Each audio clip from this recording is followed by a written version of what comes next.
I've always been a creature of habit. My overnight shift at Patterson Logistics starts at 10 p.m. sharp, and by 2 a.m. I'm deep into the rhythm that sustained me for 3 years.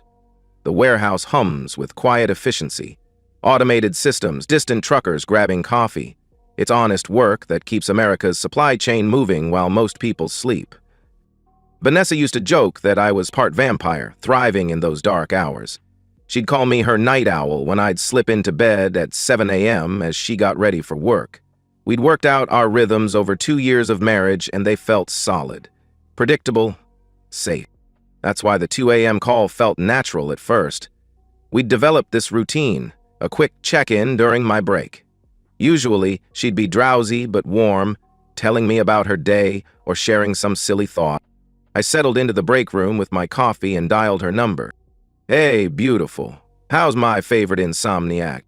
Her voice came through breathless, startled. "Adam? Oh, hi. I was in the bathroom." Something in her tone made me pause. In 2 years of 2 a.m. calls, Vanessa had never sounded winded from a bathroom trip. There was panic there, a flutter that didn't match the sleepy woman I knew. "Everything okay? You sound out of breath," I asked. "Yeah, no, I'm fine. Just couldn't sleep, so I was doing some stretches.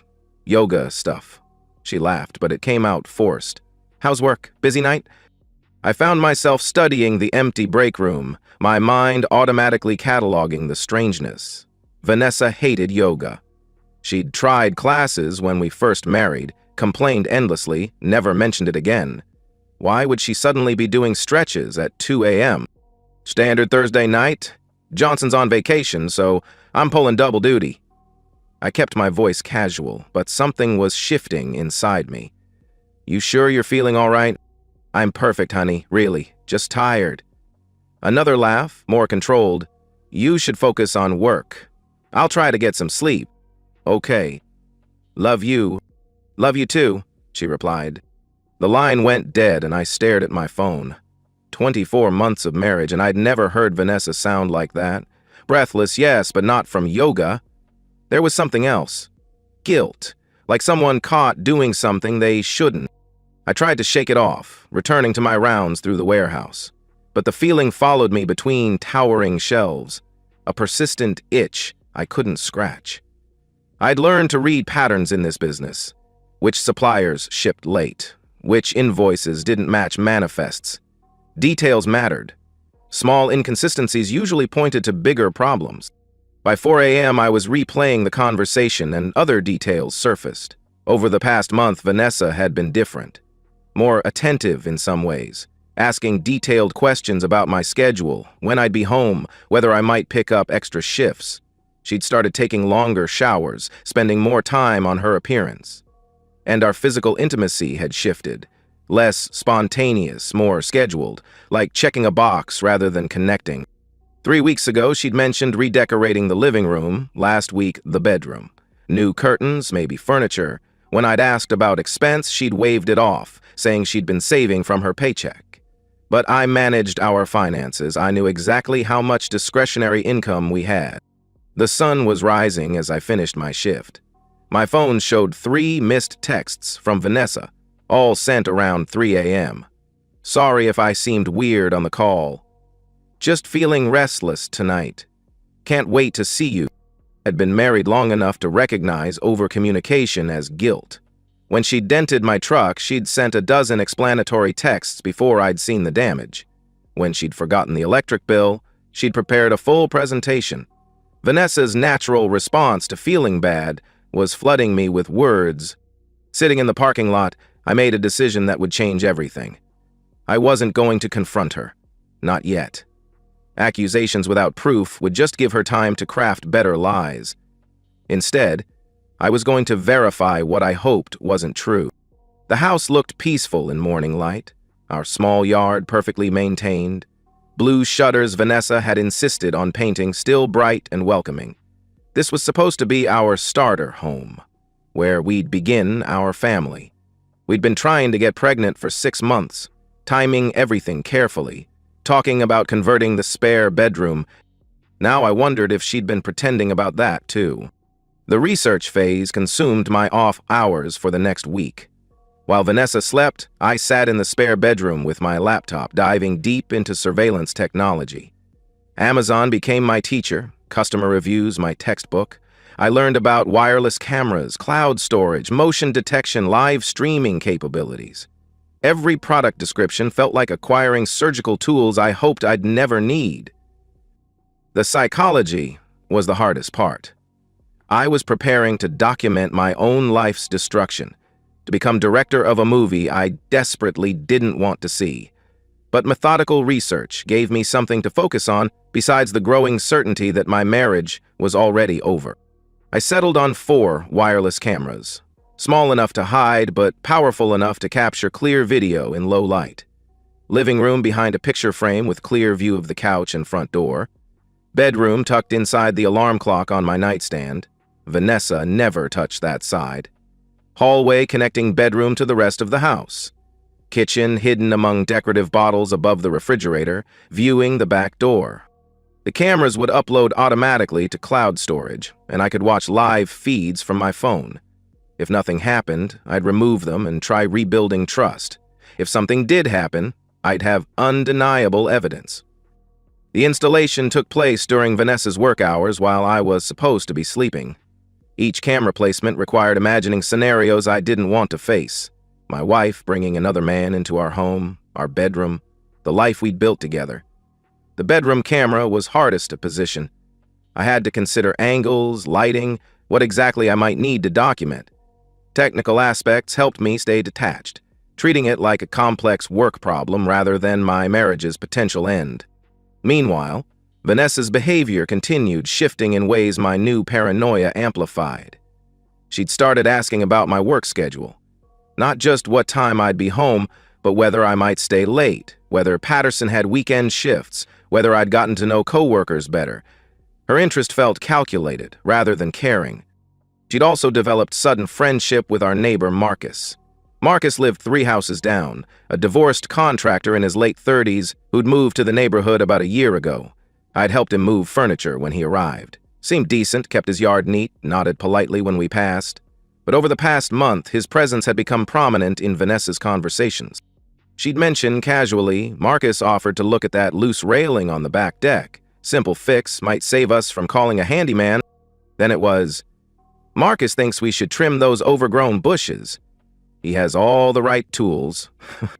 And Marcus mentioned his contractor discount could help with that bathroom renovation. Marcus. Always offered as helping us save money or improve our home. Always mentioned when I was clearly tired, too distracted for follow-up questions. Always presented as practical solutions rather than social interactions. I started noticing his truck during my drive home. Dark blue Chevy Silverado, usually parked on the street rather than his driveway. Sometimes there at 7 a.m. when I got home, sometimes not. I told myself contractors kept irregular hours, but the truck's presence started feeling like a countdown timer. The cameras went live on a Tuesday morning, 1 week after that suspicious phone call. I tested each one from Patterson's break room, watching empty rooms through my phone screen. Image quality was excellent, motion detection sensitive but not trigger-happy. Everything worked perfectly, which somehow made me feel worse. I was ready to document whatever was happening, but still hoped I was wrong. That same Tuesday afternoon, Vanessa sent an unusually detailed text about her day. Grocery shopping after work, then her sister's house to help with baby clothes sorting. She'd probably be home around 8 p.m., giving her time to make dinner before my shift. The message felt like an alibi delivered in advance. I responded casually, but something had crystallized. Vanessa had never voluntarily helped her sister with baby tasks. She found the process overwhelming and usually avoided those conversations. Her sister lived 20 minutes away, and Vanessa always complained about the drive. Why suddenly volunteer for an activity she normally dreaded? For the next 10 days, I checked camera feeds during every break at work. Empty house, empty house, empty house. Part of me started relaxing, wondering if paranoia had overridden common sense. Maybe Vanessa really had been doing yoga. Maybe her friendship with Marcus was genuinely innocent. Maybe I was destroying my marriage with suspicion over nothing. Nothing. But another part, the part that had learned to read patterns in shipping manifests, knew I was waiting for data to confirm what I suspected. In logistics, problems rarely announce themselves dramatically. They showed up as small discrepancies accumulating over time until the pattern became undeniable. I was pretty sure my marriage would follow the same pattern. The notification came at 11:47 p.m. on a Thursday night, exactly 2 weeks after I'd installed the cameras. My phone buzzed with a motion alert from the backdoor camera, and my stomach dropped.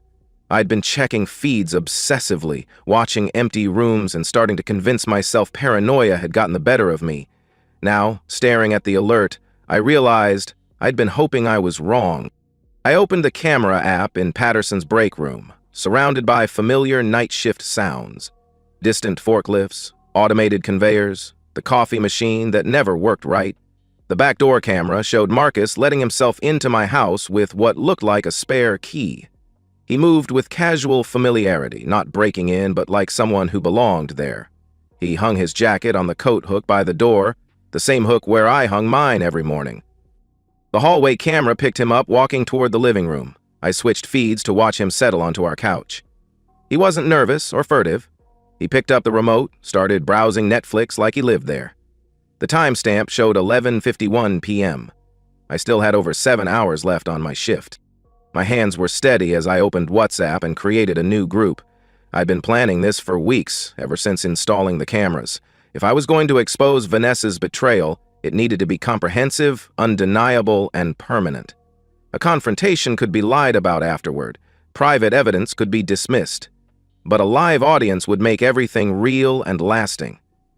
I started adding contacts: Vanessa's parents, her 2 sisters, her brother, her Aunt Linda, who loved family gossip, her Uncle Bob, who'd walked her down the aisle, her cousins from both sides. Everyone who mattered in her world, everyone whose opinion she cared about, everyone who would judge her for what she was about to do. I titled the group Family Movie Night and set the description as Special Live Broadcast Tonight. You won't want to miss this. The bedroom camera activated at 12:03 a.m. EM. Vanessa appeared wearing a silk robe I'd never seen black, expensive looking, clearly purchased for this occasion. She wasn't surprised to see Marcus. She didn't startle or act guilty. She walked directly to him, settled into his arms, and kissed him with passion I hadn't seen from her in months. She whispered, "I missed you. I hate waiting all day for this." Marcus replied, hands already working at her robe's belt. "Worth the wait. Your husband working tonight?" "Until 7 a.m. We have all the time we need." The casualness hit me harder than physical betrayal. This wasn't weakness or recent mistake. They were comfortable, familiar with the routine, discussing my work schedule like logistical detail in their ongoing affair. How long had this been happening? How many nights had I been loading trucks while another man was in my bed with my wife? I started the live stream at 12:07 a.m., just as Vanessa was leading Marcus into our bedroom. The WhatsApp group already had 12 members online, late-night scrawlers checking phones before bed. Perfect timing. The stream went live with Vanessa and Marcus on camera, and the group chat immediately exploded. "What is this? Is that Vanessa? Who is that man? Oh my God. Is this live? Tenaciously, what are you doing?" More family members joined as notifications pinged their phones. Aunt Linda was typing furiously. Uncle Bob sent shocked face emojis. Vanessa's mother sent increasingly frantic messages. "Answer your phone right now," and "What is happening?" and "I'm calling your father." I watched through my phone as my wife had sex with another man while her entire extended family watched in real time. Comments kept coming. Disgust, shock, outrage, disbelief. Her youngest cousin asked if this was some sick joke. Her sister demanded to know where I was, whether I knew what was happening.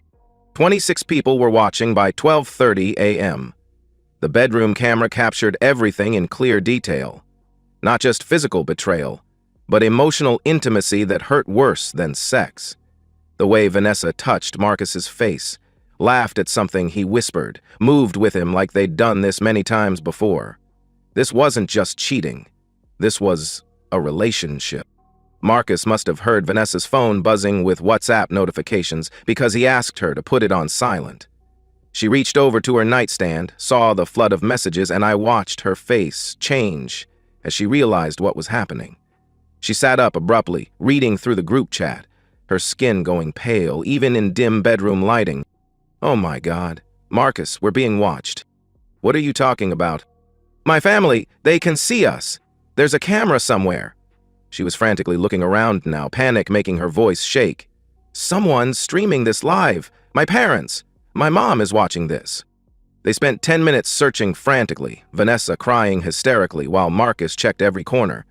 The group chat had grown to 31 viewers, family members sharing the stream link, everyone trying to process what they were witnessing. Vanessa's father had joined and sent a single message: "Pack your things, don't come home." I felt nothing watching their panic. No satisfaction, no regret, no anger. Just cold completion, like finishing complex inventory and finding all numbers balanced perfectly. Everything added up now. All the small inconsistencies, changed behavior, suspicious conversations. It all made sense in context of a months-long affair conducted in my bedroom while I worked nights to support our future. By 12:45 a.m. Marcus had found the camera in my alarm clock. He held the small device up to his face, expression shifting from panic to rage as he realized someone had been planning this exposure. Someone had installed surveillance and waited for exactly this moment to destroy them both. I was already leaving work, telling my supervisor I had a family emergency. The live stream stayed active as I drove home through empty streets, 34 people watching Vanessa have a complete breakdown, while Marcus tried to figure out their next move. I parked in my driveway at 123 EIM. 37 people were watching as I walked through my front door. Marcus's truck was gone from our street by the time I'd walked through the house, turning off cameras and ending the live stream. 39 people had watched the complete destruction of my marriage, and the WhatsApp group was still exploding with messages when I finally muted it. The damage was done, comprehensive and permanent. In the digital age, shame becomes eternal. Vanessa was sitting on our bed when I returned to the bedroom, still fully clothed, her phone face down on the nightstand like she couldn't bear to see more messages. Her crying had stopped, replaced by hollow-eyed shock of someone processing catastrophic loss. She looked up at me as I entered, and I saw her calculating whether she had any moves left to play. "Adam, please, can we talk about this privately?" I pulled out my phone and showed her the stream statistics. "Privacy? 39 family members just watched you with another man. Your cousin Jessica recorded it and posted it to Facebook before I could end the stream. Your privacy ended the moment you brought him into our bedroom." She flinched like I'd slapped her. "I never meant for this to happen." "You never meant to get caught. There's a difference." I sat down in the chair across from our bed. The same chair where I'd folded laundry while she talked about her day, where I'd watched her get ready for work, where I'd planned to sit while feeding our future baby. "How long, Vanessa? Does it matter now?" "It matters to me." She was quiet for a long moment, staring at her hands. When she finally spoke, her voice was barely above a whisper. 6 months. It started when you were working those extra shifts back in the spring. 6 months. A quarter of our marriage. While I'd been putting in extra hours to build our savings for the house improvements she kept requesting, she'd been using those same hours to betray everything we'd built together. The house improvements that required Marcus's contractor expertise. The money she claimed to be saving. The sudden interest in my work schedule. The money for the bedroom furniture. The bathroom renovation fund. Where did it really go? Hotels, mostly. A few dinners. I bought some things. She gestured vaguely at herself, probably meaning expensive lingerie I'd never seen. I was going to pay it back. With what money? You were planning to leave me for him, weren't you? Her silence was confirmation enough. My phone buzzed with a call from her mother, then her sister, then her father. She wasn't just losing her husband. Her entire family was cutting her off in real time. The calls kept coming, and I watched her realize that her safety net was disappearing as quickly as her marriage. "Marcus is divorced," she said suddenly. "His divorce was finalized a few months ago." "I know. I looked him up after I started suspecting. I'd done more than look him up. I'd found his ex-wife's social media, seen her posts about dating again after her husband's affair. She posted about his cheating pattern 2 years ago, photos of texts, hotel receipts, everything. You weren't his first, and you probably weren't going to be his last. Vanessa's face crumpled as she realized she'd destroyed her marriage for a man who'd already proven he couldn't be faithful to anyone. The pattern was probably familiar to Marcus. Find an unhappy wife, offer practical help and emotional attention, escalate to an affair, then disappear when the situation became complicated. He'd fled our house the moment he realized he was being watched, abandoning her to face consequences alone. I was confused. Our marriage felt routine, and he made me feel... Don't. I stood up, suddenly exhausted by the predictability of it all. Don't give me the speech about feeling unappreciated or misunderstood. You made a choice every day for 6 months. You looked me in the eye every morning and lied about where you'd been and what you'd done. You planned this betrayal while asking me about having children together. My phone rang again. This time it was my own mother, probably alerted by the extended family network that connected our social circles. I declined the call, but the interruption reminded me that this scandal was spreading beyond Vanessa's immediate family.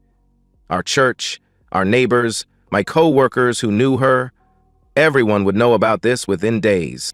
You need to pack your things. Tonight, I answered. Where am I supposed to go? My parents won't even answer their phones. My sister sent me a text saying she never wants to see me again.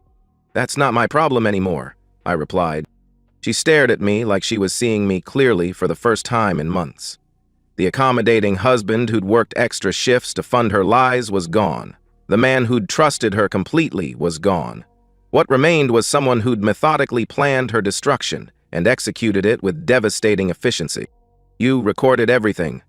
You planned this whole thing. It wasn't a question. I needed to know the truth. And I needed everyone else to know it too. She didn't have an answer for that. She started packing mechanically, pulling clothes from our shared dresser while I watched from the doorway. Her movements were automatic, like sleepwalking through the end of her old life. Every few minutes, her phone would buzz with another message and she'd flinch like being physically struck. By 3 a.m., she had 2 suitcases packed and was standing in our living room, looking around like she was memorizing details.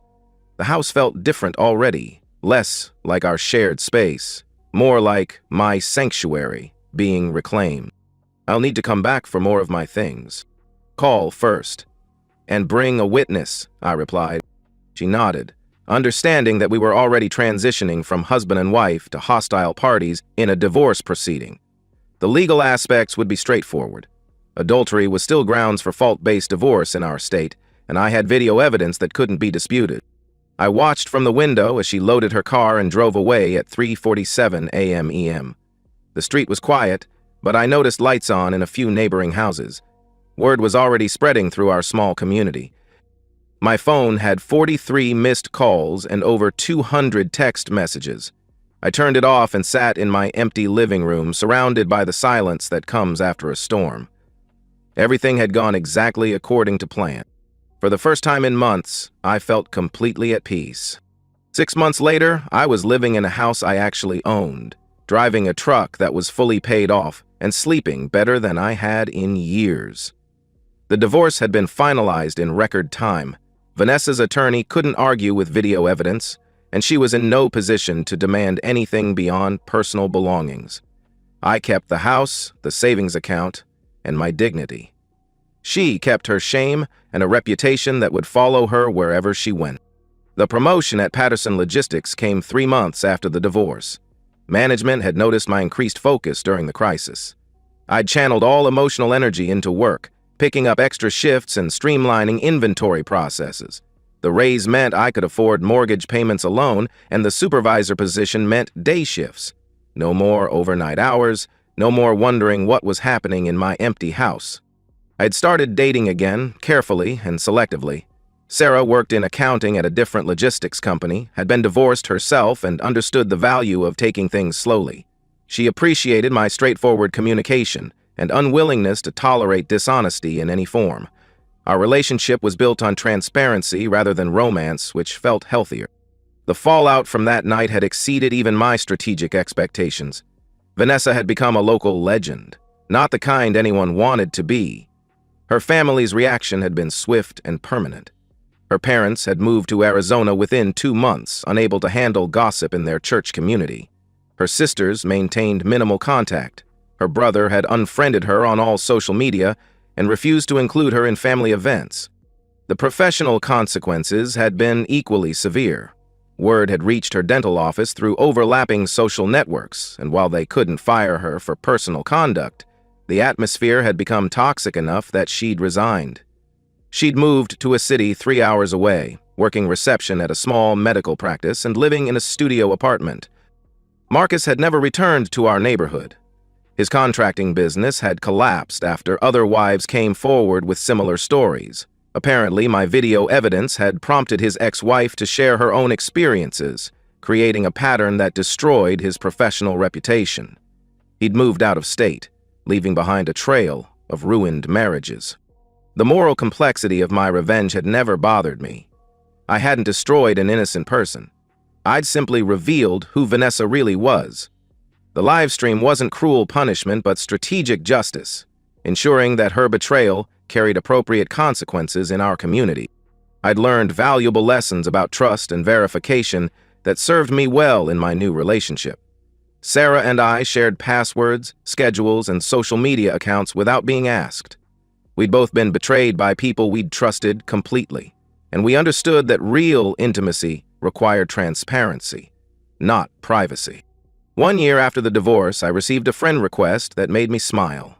It came from Marcus's ex-wife, along with a message thanking me for evidence that had secured her favorable custody arrangement and alimony settlement. My video had become part of the legal record in her divorce proceedings, demonstrating a pattern of adultery that had cost Marcus significantly in court. The story had taken on a life of its own in our community. Young married couples used it as a cautionary tale about the importance of honesty. Parents shared it as a warning about permanent consequences of digital exposure. Church groups discussed it as an example of how private sin becomes public judgment when technology intersects with betrayal.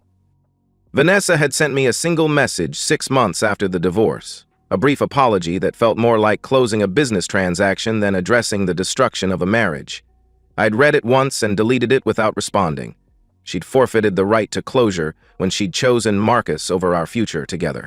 Standing in my house on a Sunday afternoon, watching Sarah help me install new shelving in what would eventually become our shared home office, I reflected on how completely my life had transformed. The revenge hadn't just destroyed my betrayers.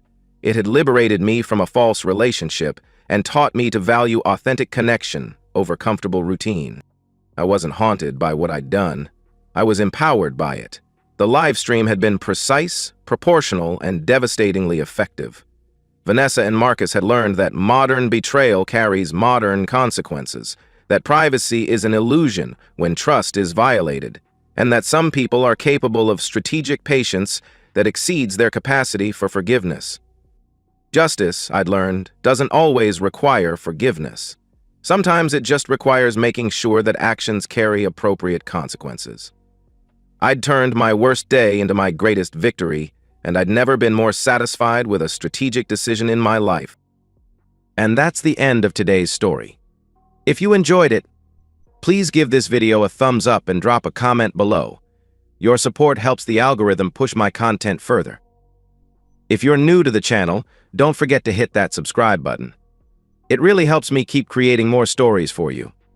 Thanks for watching, and I'll see you in the next one. They say you never really know someone until you see them at their worst. I thought I knew my wife. Thought I understood the woman I'd loved for 5 years, supported through every dream, encouraged to chase her corporate ambitions. But on a Friday night at her company party, watching her hand me a glass of wine with eyes that glittered like a predator who'd cornered her prey, I realized I'd been sleeping next to a stranger who wanted me humiliated and destroyed. My name is Derek Mason, and I used to believe in honest work and honest love. 5 years ago, I thought I'd found both. Every morning at 5 a.m., I wrap my tools in worn leather and head to whatever construction site needs an electrician who gives a damn. My crew knows I'm the guy who stays late to fix someone else's mistake, who buys lunch for apprentices, who never cuts corners. These hands are calloused from 20 years of real work, and I've always been proud of that. I married Vanessa Clark when she was 27 and I was 29. Small ceremony in her parents' backyard. Nothing fancy, just honest. She was working part-time at some boutique, dreaming of bigger things but content to wait. I made enough to support us both, and for 4 years, that's exactly what we did. Those were good years. Vanessa managed our modest 2-bedroom house, talked about maybe having kids someday. We were happy, or at least I thought we were simple dinners where she'd ask about my day and actually listen. Weekend hikes through the state park, movie nights on the couch with her head on my shoulder. Nothing fancy, but real. Then everything changed. A year ago, Vanessa got an offer from Apex Solutions, some prestigious downtown marketing firm. Big salary, corporate perks, a chance to prove herself in the business world. When she showed me the offer letter, her eyes lit up like Christmas morning. "Go for it," I said, kissing her forehead. "I'm proud of you." God, I was such a fool. The first month was exciting. Vanessa bought new clothes, sleek blazers that cost more than I make in a day, pencil skirts, heels that clicked on our hardwood floors like a countdown timer. She talked endlessly about her boss, Richard, her co-workers, the office culture. I listened, nodded, smiled. I was genuinely happy for her. But by the 3rd month, something shifted. The comments started small, little cuts that stung but didn't seem worth fighting over. "You're wearing those boots again? They're filthy," she said one evening as I walked through the door. "Can you shower before you touch me? You smell like work," she complained another night when I tried to kiss her hello. I laughed it off at first. She's stressed. New environment. It'll pass. It didn't pass. It got worse. Vanessa stopped asking about my day. She'd come home, pour wine, expensive wine now, not the cheap stuff we used to share, and scroll her phone while barely acknowledging I existed. When I tried to hug her, she'd stiffen like I was contaminated. "Not now, Derek. I'm exhausted," she'd say, pulling away from my touch. Then came the exclusions. Company happy hours, team dinners, office parties, events I'd never even known existed until she started not inviting me to them. "You wouldn't fit in," she said once, her voice flat as concrete. "These are corporate people. You just fix wires." Just fix wires. Like 20 years of skilled electrical work. Like keeping the lights on in every building she visits. Like the hands that built our life together. Like none of it mattered. I swallowed my pride. Told myself she was finding her footing, that she'd come back around. The woman I married was still in there somewhere, just buried under corporate ambition and new friends who probably made her feel embarrassed about her blue-collar husband. But late at night, lying in bed while Vanessa texted someone with a smile I hadn't seen in months, a smile that used to be for me, I felt something crack inside my chest, something that had been holding us together for 5 years. She was slipping away, and I didn't know how to stop it. What I didn't know yet was that she'd already decided to throw me away entirely. She'd just been waiting for the right moment to do it. That moment came wrapped in an invitation that should have been a peace offering but felt more like a trap. When Vanessa smiled at me that Tuesday evening and asked me to her office party, the first time she'd invited me anywhere in 9 months, every instinct I'd learned on construction sites started screaming danger, and I should have listened. Tuesday evening. I'm sitting on our couch reviewing blueprints for tomorrow's job when Vanessa comes home with energy I haven't seen in months. She's practically glowing, setting down her designer handbag with theatrical care. "Derek, guess what?" Her voice is sing-song sweet, like she's talking to a child. I look up from the electrical schematics. "What? There's an office party this Friday. Annual celebration thing. Rooftop venue, open bar, the whole 9 yards," she announced with unusual enthusiasm. She pauses, and her smile gets wider. "I want you to come." The blueprints slip from my hands. For 9 months straight, she's excluded me from every company event, every happy hour, every dinner, every celebration. I wasn't good enough, wasn't corporate enough, wouldn't fit in with her new world. Now suddenly I'm invited? Really? You never invite me to those? I said carefully. I know, she replied, crossing the room to sit beside me closer than she's sat in months. Her perfume is different now, expensive, foreign. I've been thinking. I should include you more. You're my husband. You should meet my colleagues, see where I work. Her hand touched my arm, and I almost flinched. When was the last time she touched me without me initiating it? I'm sorry I've been distant, she continued with practiced sincerity. I want to fix that. I study her face, the face I've been staring at for 5 years. She's saying all the right words, but something's wrong. Her smile is too wide, like she's performing instead of feeling. Her voice has that rehearsed quality she gets when she's lying about small things, where she went for lunch, how much those shoes cost, why she was late coming home. But this isn't small. This is big, and every alarm bell in my head is ringing. All right, I answered cautiously. I'd love to. Great, she exclaimed, standing too quickly, like she can't wait to get away from me now that she's delivered her lines. It's business casual. Dress nice. Business casual. I don't even own business casual. I own work clothes and church clothes, nothing in between. Over the next 3 days, I watch Vanessa like a hawk watches prey. She's on her phone constantly, texting someone and smiling at the screen with that expression I used to think was for me. When I walk into the room, she locks it immediately, always with some excuse about work confidentiality. At night, she turns away from me in bed, her body a wall between us and whatever secret she's carrying. Thursday evening, I mention the party casually while she's typing on her laptop. Should I bring anything Friday? Wine or something? Just yourself, she replied without looking up. Then, almost like an afterthought, oh, and maybe don't drink too much. I want you to make a good impression. Don't drink too much. I set down my beer and stare at her. Why would she say that? In 5 years of marriage, she's never once seen me have too much to drink. I'm the guy who nurses 1 beer while watching the game, who drives home from every barbecue stone sober. She knows this about me. So why is she worried about my drinking at this party? Friday arrives like a sentencing. I put on my best shirt, navy blue, pressed, clean dark jeans, and my polished work boots. They're still work boots, just cleaner. I catch my reflection in the mirror and see exactly what I am. A working man trying to fit into a world that doesn't want him. Vanessa emerges from the bedroom looking like she belongs in a magazine. Sleek black dress, makeup flawless, hair styled to perfection. She looks at me, and for just a split second, I see something in her eyes that makes my blood run cold. Not love, not pride, something calculating, like she's looking at a problem she's about to solve. Ready? She asked with false brightness. Ready, I answered. In the car, Vanessa chatters about who'll be there, what the venue looks like, how impressed everyone will be. I barely listen. I'm too busy running scenarios in my head, trying to figure out what's wrong with this picture. Something is wrong. Every instinct I've honed on construction sites, where one wrong move can kill you, is screaming danger.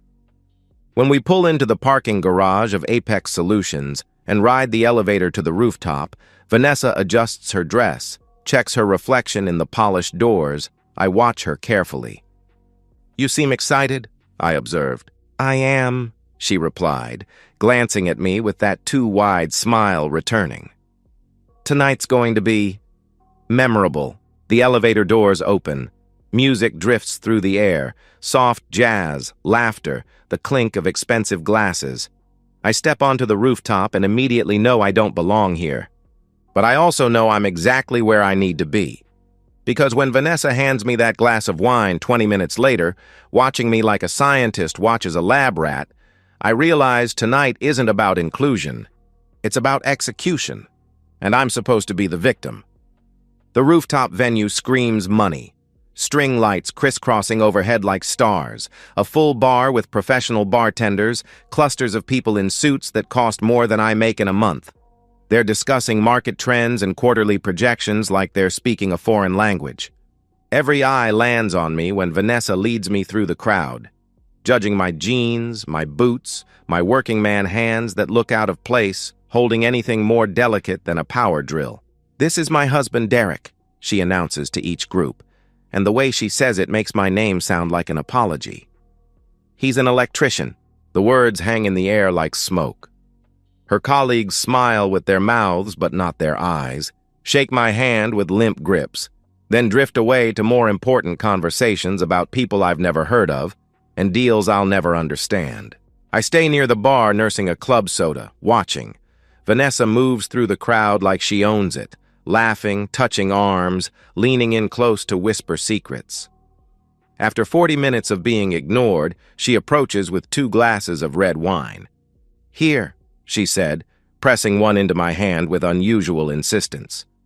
"Relax a little." I take the glass, but something makes me hesitate. It's the way she's watching me, eyes too bright, smile too eager, like she's waiting for something specific to happen. I pretend to sip, bringing the glass to my lips but not drinking. The wine smells expensive, complex. When Vanessa turns to greet another colleague, I pour the entire contents into a nearby potted plant. The soil absorbs it like a secret. I set the empty glass on a side table, cover it with a cocktail napkin, and make a mental note of exactly where I left it. Vanessa glances back, sees the empty glass, and her smile widens like she's won something. "Want another?" she offered eagerly. "I'm good for now," I answered. An hour passes. I make small talk with a few people, a junior analyst who seems genuinely friendly, an older woman from HR who actually asks about my work with interest, but my attention stays on Vanessa. She keeps checking her phone, touching her necklace, her nervous tell, glancing toward the building entrance. Then she disappears. So does Richard Cole, her boss. The man I've heard about for months but never met. Mid-40s, slicked back hair, expensive suit that probably costs more than I make in a week. I saw them talking earlier. Saw how his hand lingered on her lower back like he owned her. I wait 5 minutes. Then I excuse myself from a conversation about municipal contracts and walk through the rooftop doors into the building. The hallway is dimly lit, lined with glass-walled offices. I move quietly. Construction sites teach you to walk carefully around sleeping giants and hear voices coming from an office halfway down the corridor. I pull out my phone, start an audio recording, and approach the door like I'm defusing a bomb. Vanessa's voice cuts through the silence. "Did you see him drink it?" My blood turns to ice water. "I saw the glass empty." "He must have," Richard replied with satisfaction. "Good. Give it 20 more minutes. He'll be disoriented, probably passed out in a chair somewhere," she said with cold calculation. "Then we can do whatever we want." Whatever we want. The words echo in my head like gunshots. Vanessa laughs, a sound I've never heard before, cruel, satisfied, completely alien. "He's so pathetic. Blue-collar loser. I can't believe I married him." Blue-collar loser. The woman who shared my bed for 5 years, who I supported through 4 years of uncertainty, who I encouraged to take this job, she thinks I'm a loser. "Once you're rid of him, we can be together properly.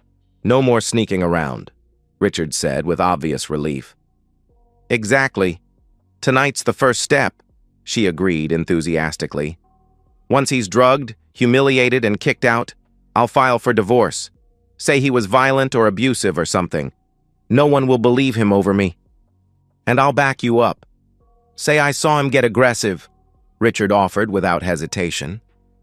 My hand tightens around my phone. The recording is still running. Every word, every laugh, every detail of their conspiracy to destroy me. It's all captured in digital clarity. I could kick down this door right now, could drag Richard through the glass wall and beat him unconscious, could scream at Vanessa until she breaks. But I don't. Instead, I step back into the shadows and think. Construction work teaches you patience. Measure twice, cut once, rush a job, and someone gets hurt. Usually you. I back away quietly, return to the party, and retrieve the wine glass I hid. I wrap it carefully in cocktail napkins, slip it into my jacket pocket like evidence from a crime scene. Then I walk to the bar, order a ginger ale, and wait. 20 minutes later, Vanessa and Richard return separately. Vanessa scans the crowd, spots me sitting in a chair near the railing, and approaches with fake concern painted on her face. "Derek, you okay? You look tired," she said with practiced worry. I look up at her.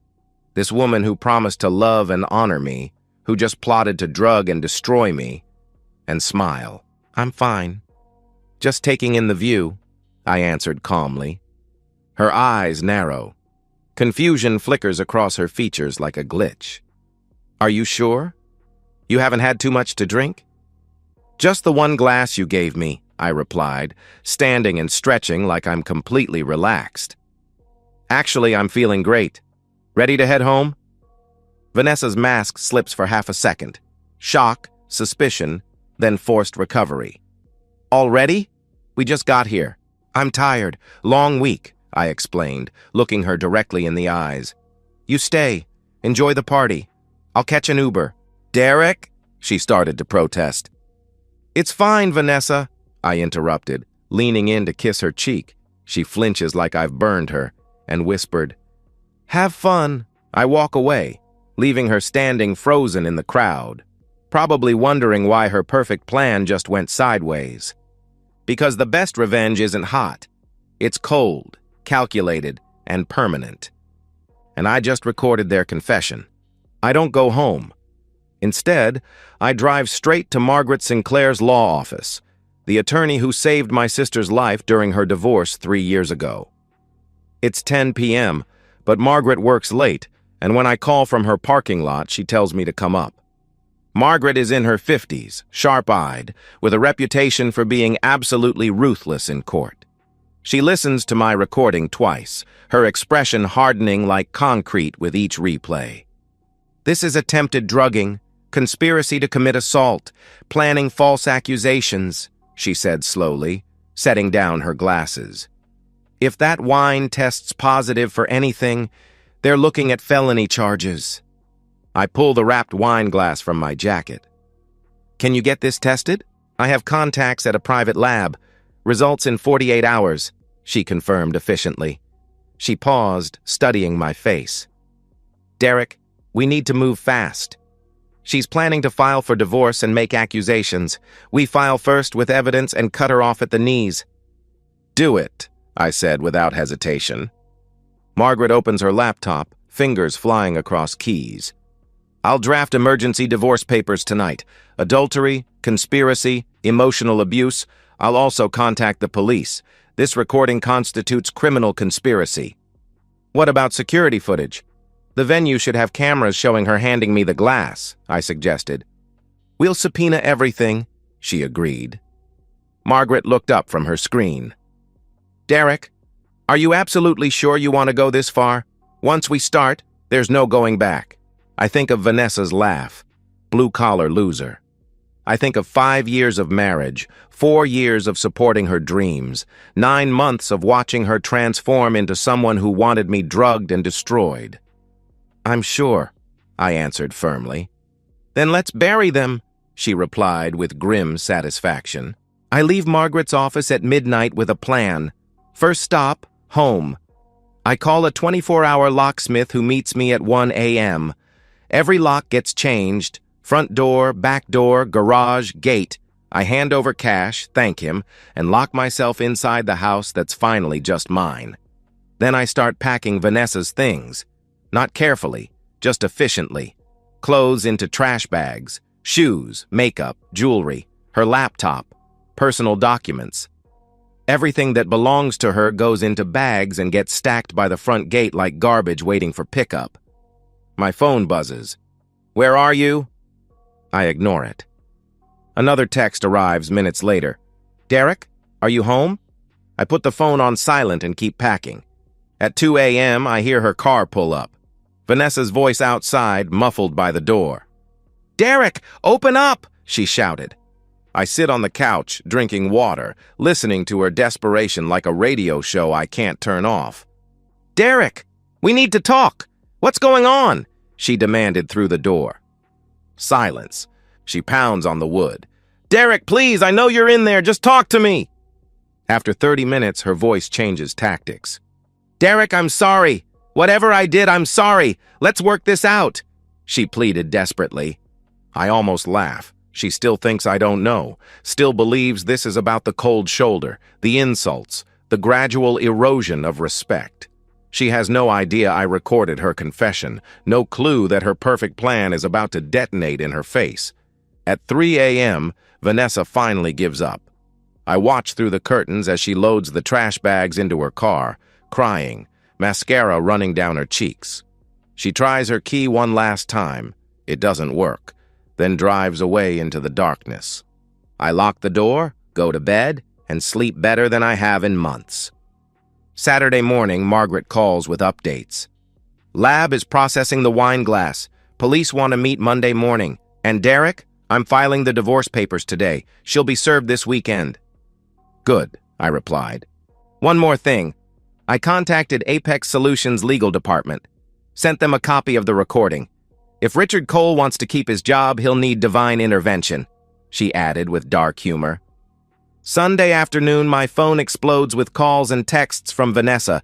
She's been served. She knows the game has changed. Derek, what the hell? Divorce papers? You can't do this! Call me right now! We need to talk! I delete every message without reading them fully. Monday morning, I sit across from two detectives at the police station. They listen to the recording with stone faces, taking notes, exchanging glances that tell me everything I need to know. Mr. Mason, we'll need to interview your wife and Mr. Cole. This constitutes conspiracy to commit assault at minimum. If the wine tests positive for controlled substances, we're looking at felony charges, the lead detective explained. How long until you arrest them? I asked. 48 to 72 hours. We need the lab results first, he answered professionally. I nodded. I'll wait. Because when the lab results came back Wednesday morning, the detective called me personally. Mr. Mason, we've got them, he said with satisfaction. And I smiled. Because Vanessa's plan hadn't just backfired. It had detonated in her face Wednesday morning. Margaret's call wakes me from the first peaceful sleep I've had in over a year. Lab results are in, Derek. Rohypnol, high concentration. That wine glass had enough sedative to knock out a horse, she reported. I close my eyes, feeling something cold settle in my stomach. Rohypnol, the date rape drug. If I'd actually drunk that wine, I would have been unconscious within 20 minutes, completely vulnerable, defenseless. Whatever Vanessa and Richard had planned after that. I don't want to think about it. But I know it wasn't just humiliation. You don't drug someone with roofies to embarrass them at a party. Police are moving now, Margaret continued. Arrest warrants for both of them. Conspiracy to commit assault, attempted drugging, intent to cause harm. They're looking at felony convictions.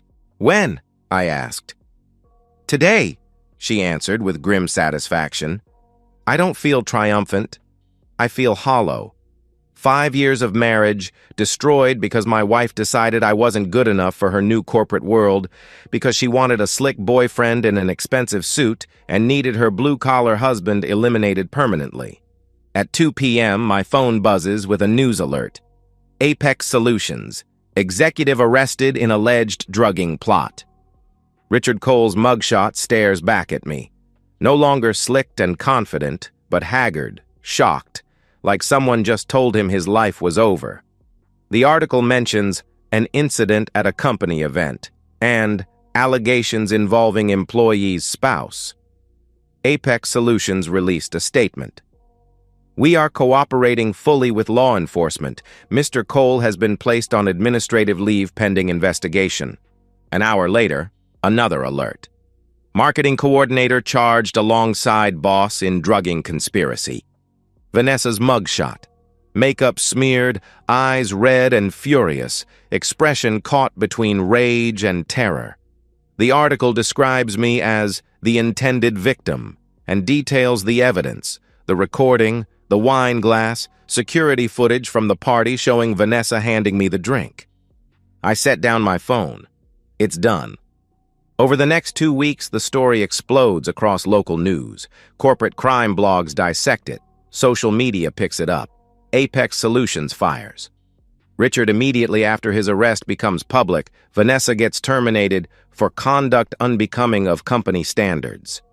Margaret keeps me updated on the legal proceedings. They're both out on bail, $50,000 each. But the evidence is overwhelming. Their lawyers are advising plea deals. What kind of deals? I asked. Reduced charges, conspiracy and reckless endangerment instead of the felonies, suspended sentences, probation, permanent criminal records, she explained matter-of-factly. No jail time? Margaret's voice softened. Probably minimal time served. But Derek, they're destroyed. Criminal records mean no corporate jobs, no professional licenses, no clean background checks. Vanessa will never work in marketing again. Richard's career is over. I consider this. It's not the punishment I imagined, but it's permanent. And permanent is what matters. Vanessa tries reaching me constantly. Calls, texts, emails. Her messages shift from anger to desperation to pathetic bargaining. Derek, please, let me explain. It wasn't supposed to happen like this. I was confused. Richard manipulated me. Please don't do this. We can work it out. I block her number. Richard sends one email, short and bitter. You ruined my life over a misunderstanding. I delete it without responding. A misunderstanding. Like accidentally drugging your wife's husband is some kind of paperwork error. 6 weeks after the arrests, Vanessa and Richard plead guilty. The judge sentences them to 2 years suspended, 3 years probation, mandatory counseling, and permanent criminal records. They're also ordered to pay restitution to me for emotional damages, $25,000 each. I don't attend the sentencing. Margaret handles it. The divorce finalizes 2 months later. Vanessa doesn't contest anything. She has no leverage, no credibility, no defense. I keep the house, my savings, my pension. Vanessa gets nothing except her criminal record and her shame. At work, my story spreads through the construction community like wildfire. My crew doesn't ask questions. They just show more respect, buy me lunch, clap me on the back when they think I'm not looking one day. My site supervisor pulls me aside. Derek, corporate wants to promote you to foreman. Position comes with a 20% raise, he announced. I nodded. I'll take it, I replied. Life returns to rhythm. I wake at 5 a.m., wrap my tools, go to work. I lead my crew with fairness and skill. I buy a new truck, used but reliable. I renovate the house slowly, room by room, erasing every trace of Vanessa's presence. One evening, sitting on the back porch with a beer, my phone buzzes. Unknown number. Derek, it's Vanessa. I know you blocked me. I just wanted to say I'm sorry. I was wrong about everything. Can we talk? Please? I read it twice. Then I delete it, block the number, and finish my beer. The sun sets over my backyard, painting the sky orange and purple. I lean back in my chair, close my eyes, and breathe deeply. I didn't just survive Vanessa's trap. I dismantled it completely. And for the first time in over a year, I'm free. Because revenge isn't always loud. Sometimes it's quiet, legal, and permanent. And I learned that the best justice doesn't just punish. It rebuilds. 8 months after the arrests. I'm standing on a downtown construction site, reviewing blueprints with my crew. As foreman, I oversee 20 electricians across 3 active projects. The promotion came with better pay, better hours, and more respect than I ever imagined possible. My crew trusts me completely. When there's a problem, they come to me first. When corporate tries cutting corners, I push back. And corporate listens. I've built a reputation not just for skill, but for integrity. The house is different now.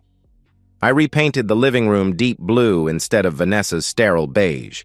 Replaced the furniture she picked out with a couch that's comfortable instead of decorative. The bedroom has new bedding, new curtains, no lingering trace of her expensive perfume. I date occasionally. Nothing serious, Just dinners and movies with Sarah from the Electricians Union. She's funny, grounded, doesn't care that I work with my hands. When I told her about Vanessa, she just shook her head. Somewhere in the city, Vanessa might be regretting everything. The affair, the drugging plot, the arrogance that made her think she could destroy the man who loved her. But I'm not thinking about her. I'm thinking about tacos, about Monday's rewiring project, about the dog I'm finally ready to adopt. I'm thinking about my life, the one I rebuilt from scratch after Vanessa tried to destroy it. And as the stars come out one by one, I close my eyes and smile. Because in the end, I didn't just survive the trap, I thrived.